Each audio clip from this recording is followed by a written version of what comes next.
Nyamsum wani da so ade ani dia bro ni panyina ebe sunima o fide no to Sompa fato Sompa TV na ya wani pama o na unu hu arada efisa gudie mu nsamo obenya abrabo mu nsamo obenya nyamsum mu nsamo obenya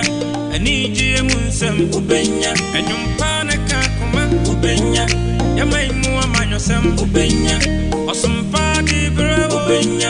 obenya ni nyina obenya Sompa TV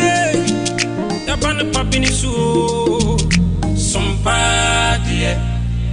ema kefia pa